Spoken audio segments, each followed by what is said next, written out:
Welcome to Lessons from the Field, the podcast where we dig deep with restaurant industry leaders to uncover the strategies, insights, and stories behind their success. Whether it's operational excellence, guest satisfaction, or leveraging data for growth, we're here to bring you actionable lessons straight from the experts. Hey there, and thank you for joining us at Black Box Intelligence. We're doing these really great times together when we talk to leaders within the field. And today we have Roger. Very excited for Roger to be here with us and with me to talk about it. Roger Gondek is the COO of Twin Peaks. Thank you for having me on. I've been in the restaurant industry for over 40 years, like many of us. Once you get into it, you can't get out of it. I never had a desire. It is true, and I never had a desire to get out of it. Hospitality to me felt just right. I was 19 years old when I got started. And fortunately for me, my first real job was in a very high-end Italian restaurant in New Haven, Connecticut. And there was a lot of hospitality I learned from that one experience that carried throughout my career. I worked at many different brands, so I've got a pretty diverse background. And eventually I ended up with Hooters, and I was the VP of operations for Hooters for 10 years. And then we spun off. We saw that when Twin Peaks were opening next to us, they were dominating in sales. They would steal share a lot of our business. So we started looking into being a Twin Peaks franchisee. We left Hooters. There was a group of us that left Hooters, and we became a franchisee in the Southeast. We signed for 43 stores. We opened 15 stores in 5 years. And the brand at that time was struggling. And so the ownership came to us and hired 4 of us to go take over the company in Dallas, which we did. That was back in the fall of 2016. And I've been the chief operating officer since. And so that's how I got here. I love that you went into a situation that you were already passionate about, but you found an opportunity to make something better. I know at BBI, that's certainly what we want to do is make the industry better. And you have a real life example of that. So maybe talk a little bit about really where the brand was and where your turnaround efforts probably is the best way of doing it. The then CEO was trying to turn Twin Peaks into a Buffalo Wild Wings type of a sports bar. And the customers revolted and sales dropped. And when we took over in the fall of 16, they were down over 7%. We started with Black Box in 2017. And I remember the first meeting with Black Box and seeing the guest sentiment, and I was hooked immediately. And that was just to jump in there, that was kind of really when the Google ratings and all of that really became a huge forethought. I mean, you guys were very early adopters into the idea of guest metrics and bringing in the guest data from social sources and not just surveys. And you're hearing directly from the guests. So I'm not sending in secret shoppers or, we're not hearing it through other feedback. You're hearing what the guests think about your business. And that tells you a lot of how you're operating your business. Anyways, in 2017, we went positive 7%. 2018, we were up double digits. 2019, we were up double digits. Obviously, 2020, slightly down. We almost caught up our sales by the end of the year. Right. Up in 2021, up in 2022, up in 2023. Where my experience at Hooters, the founders, they were stuck in their ways and they couldn't innovate and they wouldn't change. And look where they are now. Right, absolutely. So tell me how you use BBI, specifically about our guest intelligence product, where we bring in all the social data. We can bring in survey data as well, though. Bring in all the social data and process it through our NLP, which I know, Roger, you've heard 1,000 times, assign a sentiment and a classification. And you guys use those classifications very specifically as you really monitor the business. Do you want to jump into that? We have several scorecards that we utilize as a way of keeping our teams motivated and focused. But to me, like I said, BBI is a big part of that. So the most critical measurement for any business is sales, right? And so that's what I watch. I watch it daily on Pulse. I watch it. We get a report every single day. Everybody's focused on it. When we don't perform well, there's hyper focus on that unit or that market. And so sales are king, obviously. And positive sales that we can tell through BBI and other KPIs. Positive sales, and everybody knows this, are the results of doing things right. Negative sales typically points to a dysfunctional management team. And we know if you have poor leadership, you're going to get poor results. There's no doubt at all. And so that's where seeing the guest sentiment and feedback is so important, because it can identify by area of the restaurant what you're not doing well. And it might be your kitchen, it might be your beverage, it might be ambiance, intent to return. BBI scorecard is so important to understanding the performance of your teams. And the scores typically align, that I've seen, with unit sales performance. Right. So higher your scores, the better your sales are at that unit. You're always going to have bottom performers, but it'll point out who your bottom performers are every single day. Yes. I read the daily feed on guest comments. And we wait on Monday mornings to get that BBI feed and look at the stores that may have struggled for that week, and then we try to dig in and figure out why. We'll get with the leadership team. So for me to be successful at sales, and I've done this throughout my career, I hyper focus on staffing in the restaurants, which is another really important KPI. Not sure what other brands are doing, but for me, we look at staffing every single day. We study staffing. We work very hard in doing our projections for sales, our forecast. And if you can do that well, you can always be properly staffed for the shift and the day and the week. And I believe a lot of our success has come from properly staffing the restaurants. Because you have event-based promotions within the restaurants, right? So you have, I know we've talked before about how Cowboys games here in Texas, you guys see huge numbers come through. So you have to make sure and be staffed for those particular games, really live events in general. I won't ask you how your events go if the Cowboys aren't doing well, or maybe this season if it's changed at all. But you do have to staff very specifically, right? So it's not just about general staffing; it's about staffing for the need within the restaurant.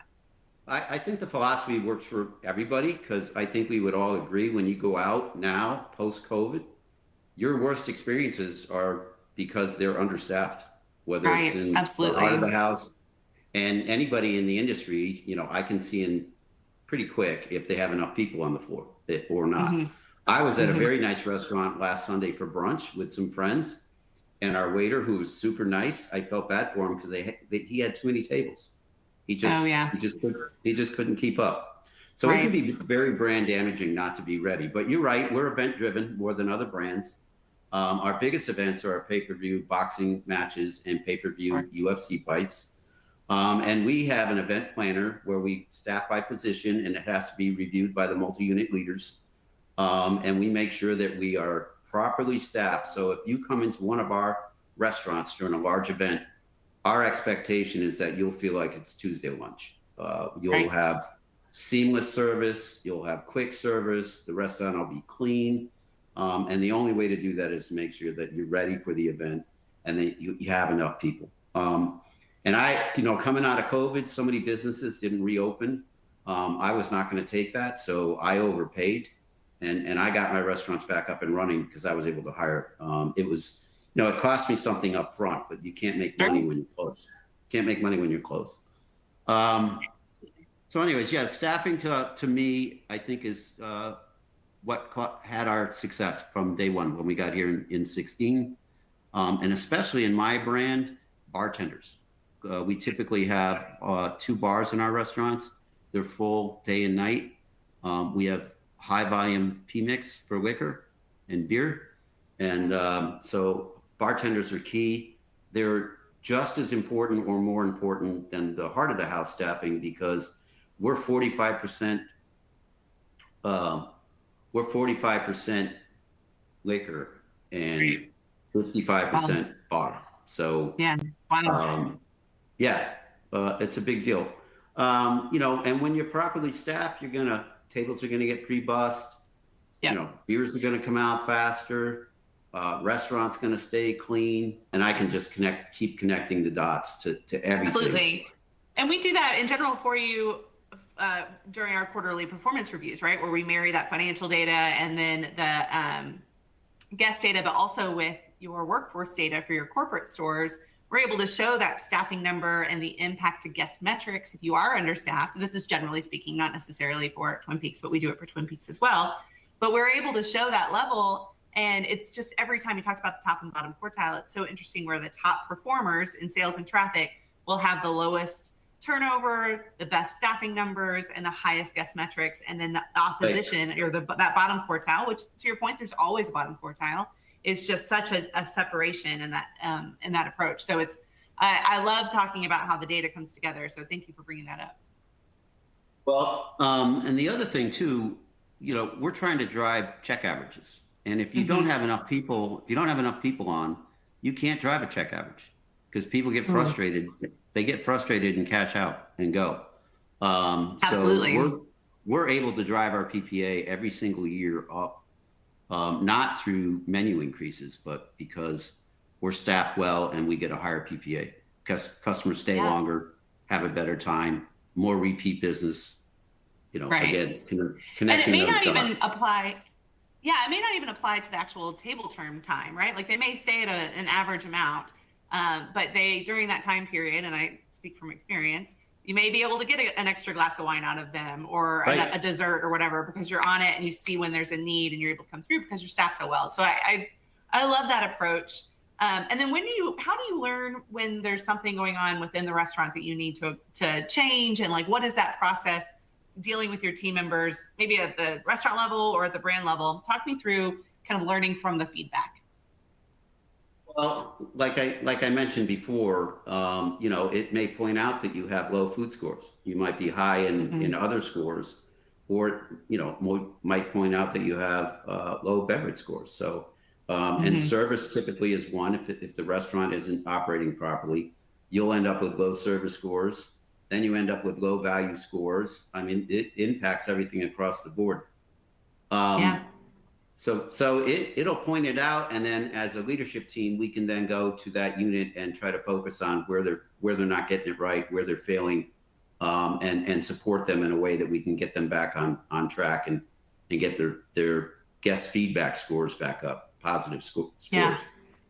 For us, driving sales is so critical to me and my team, because for every sales dollar that we increase over budget or previous year, we expect a 40% flow through.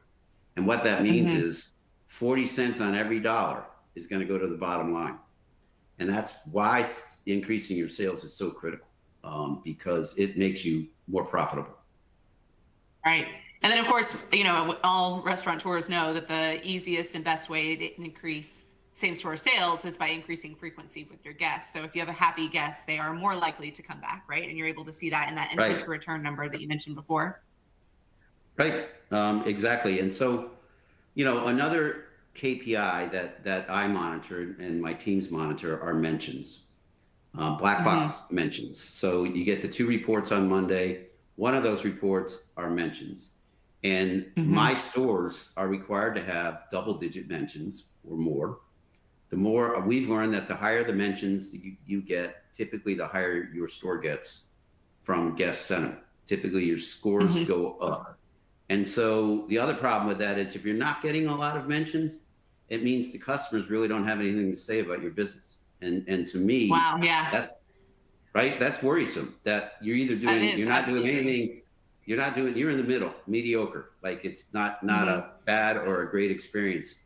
And that bothers me quite a bit, that customers are inspired to give some feedback one way or the other.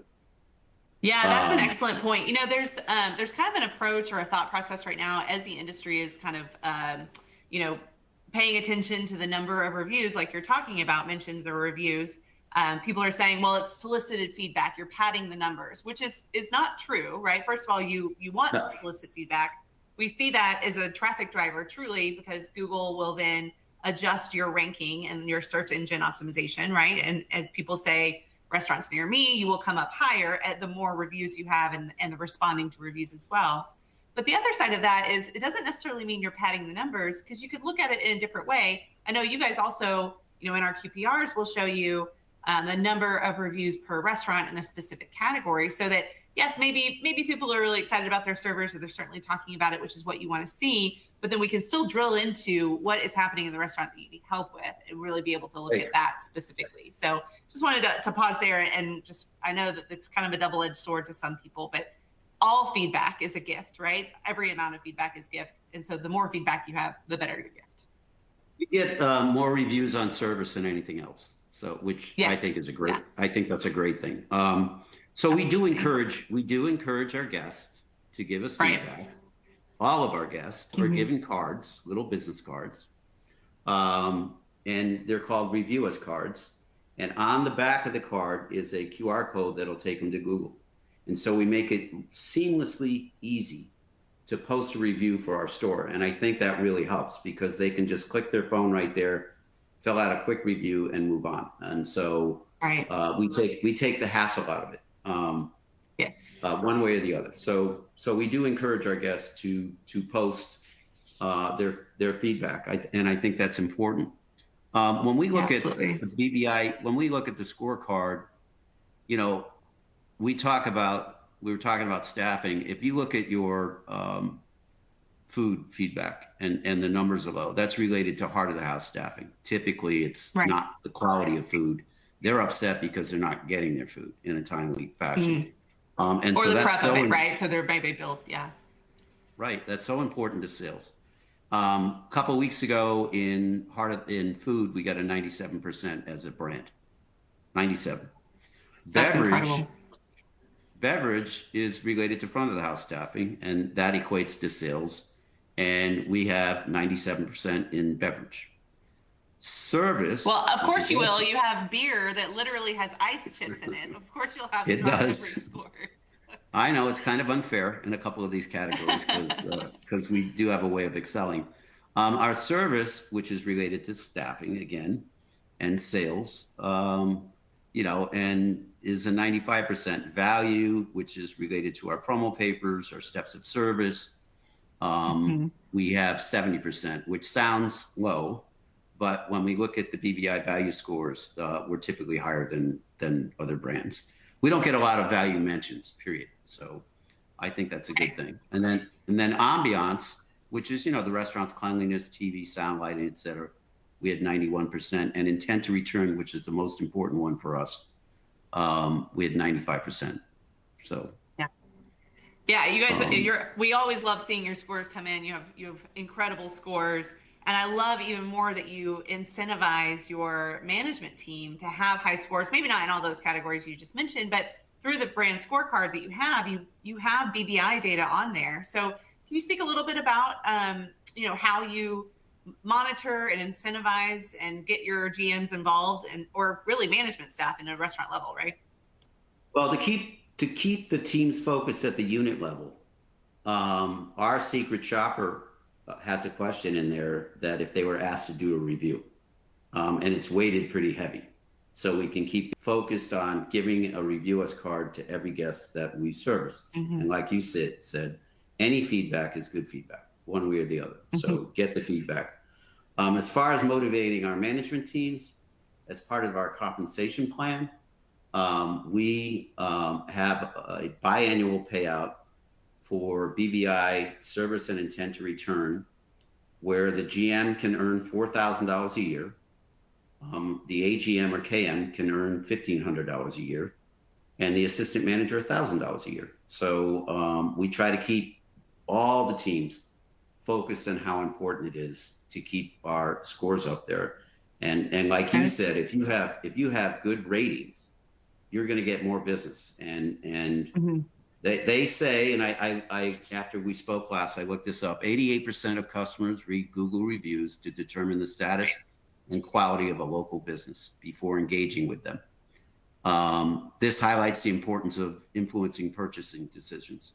So our Google rating is 4.57%, casual dining is 4.22, and the industry is 4.08. So that high Google rating pays off.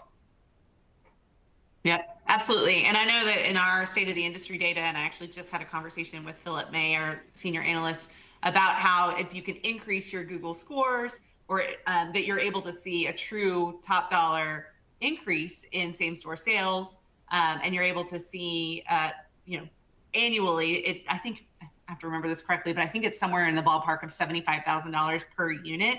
If you're for a casual dine, if you're able to increase by that half of a point on a Google score, which is a huge number to hit. That's a big change, but you're right. It's so incredibly important. And those Google scores have a direct correlation with the ability to make money within the restaurant. So I do want to just kind of double down on the conversation about, your managers are very involved in the data. How is it? Take me through a process of, I have one in mind at a brand level that you guys experience, but take me through the process of really understanding the data and bringing it to the GM, who should already know about what's going on if there's some declining scores. We have a saying at BBI that's hard conversations with data just become conversations. So tell me about those conversations and how you use the data to improve upon a restaurant operations. Well, we get the data on a weekly basis, like we talked about, and on Mondays, the expectation for the multi-unit teams is to go through their scores and by particular area of the restaurant, and anything. Our expectation on the payout for the managers, you have to be 90% or higher. We pay for excellence. If you're not excellent, we're not gonna pay it. And so anything below 90% is a concern for us, especially in the service or intent to return area. And then those multi-unit teams have been directed to dig in and find out why they think they're getting those scores back. And then they get back to the leadership team with their findings. And so it's a big part of the daily life of our company for the people that work in this company. And the managers are, as soon as they get to work on Monday morning, they're looking for their scores. Yeah, our previous CEO, Kelly Valade, would tell us stories that when she was with Chili's, and this was a few years ago, and I think really actually before the guest data was a part of the package, they would like hover around a computer waiting for the release when it was back on Tuesdays of the guest or the financial data. And so I love kind of picturing similar stories with other operational teams and how much people love our data, because I know I certainly would have enjoyed it as a recovering marketer. I would have enjoyed it as well. So Kelly came into her first meeting with us after she got her position with Black Box, and I really enjoyed her expressions and her feedback when she saw our scores. Yes, yeah, she good. Definitely would have. Yes, good. Well, so speaking of your history, there's a question in our chat box from folks in the audience, and I really like this, but just tell me, what is the most insightful thing that you've experienced with guest data? Like, was there one moment that you were like, man, I would have never thought of it that way, or man, this is really going to make a huge impact because of this, either one guest comment or this trend of guest comments that you've seen? Well, I'll go back to our first meeting with Black Box. And when I learned that data was going to be available to me, I was so wowed and impressed that I was going to have this tool to help me manage my stores and manage my teams. So that's probably the biggest moment about it. But like I said before, if you can have higher scores, you're definitely going to have higher sales. And that is what we want. All of us want everywhere. Yeah, that's awesome. That's so great to hear. But is there anything else that you want to make sure and communicate to the audience about, operational excellence, empowering that operational excellence through guest data? Anything that you want to add? I think, again, I just think the tool is awesome to use. It's fantastic. Something we didn't speak about is our competitor set. And I think that's important as well, to look at the people that you're competing with for guests. And our competitor set is Buffalo Wild Wings, Hooters, Chili's, Dave & Buster's. Hooters we share the wallet with. Buffalo Wild Wings is sports and wings. Dave & Buster's, because they are now getting into the sports business heavily. Right. They're converting their dining rooms into sports. Texas Roadhouse, we share the same wallet. And Bubba's 33, because they're an up-and-coming player that Texas Roadhouse owns. Lazy Dog, because they're a polished casual dining restaurant, and Walk-Ons. Right. And so So once a month, we put together their scores and our scores, and we lay them side by side, and we look for opportunities that we should focus on and work on. So I think it's really important to look at the people that you're trying to steal share their customers from, and see what they're doing well. Yeah, absolutely. We also, we take it, and I'm sure you look at it in the same way, so I don't mean to say we take it a step further, but one of the layers that we always approach it as is how is your targeted competitor as an average doing, and are you bucking the system at all by your increases or decreases, or is it really more about a consumer perception, like you're saying, as you're sharing your wallet? So I think it's wonderful to always keep your pulse check on there, and to make sure that you're certainly staying with them, but then, you know, continuing to exceed those scores and continuing to get better so that customers do choose you in the next in their next choice moment. So I can't thank you enough, Roger, for doing this with us and for coming on here. I could probably talk to you for a whole nother half hour and just listen to all of your stories about your incredible experience. So I just want to thank you for taking the time and doing this with us. Thanks for joining us for this episode of Lessons from the Field. If you enjoyed this episode, don't forget to subscribe, rate, and leave us a review wherever you listen to podcasts. It helps others like you discover the lessons and grow along with us. For more resources, insights, and behind-the-scenes content, check out Black Box Intelligence in the show notes. Until next time, keep learning, innovating, and delivering unforgettable guest experiences.